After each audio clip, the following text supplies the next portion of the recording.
गंगा सिंध सरस्वती नर्मदे गोदावरी शिप्रा महंतनया ख्याता गया गंडकी। इस समय मैं हूँ भारत की सबसे प्राचीनतम नदी सिंध के किनारे पर। गंगा के बाद अगर किसी नदी की विशेषताएं हमारे वेद बताते हैं तो वो ये नदी है सिंध। ये नदी मानसरोवर से बहती हुई संपूर्ण भारत की यात्रा कर रही है।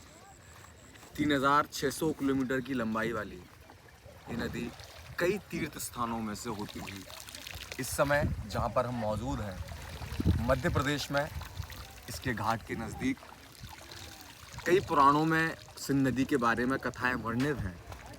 जैसे कि एक बार देवराज इंद्र ने इस नदी को दूसरी दिशा में मोड़ने का प्रयास किया और देवराज इंद्र इस नदी को दूसरी दिशा में मोड़ने के लिए अपनी कार्यरत तपस्याओं के पश्चात अपनी सभी शक्तियों के अनुसार इस नदी से प्रार्थना करके और उन्होंने इस नदी की दिशा को ही बदल दिया।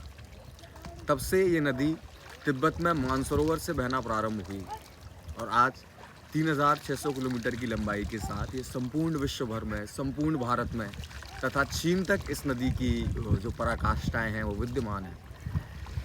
आध्यात्मिक दृष्टि से अगर देखा जाए तो नदियों के किनारे बैठने से मन में शांति का अनुभव प्राप्त होता है। जैसा कि आप देख पा रहे होंगे कि नदी इस समय अपने संपूर्ण विशालकाय रूप में है और आध्यात्मिक ऊर्जा को प्रदान कर रही है। जहाँ तक भी हमारी दृष्टि जाती है इस नदी की अगमताएं हमें दिखाई दे रही हैं।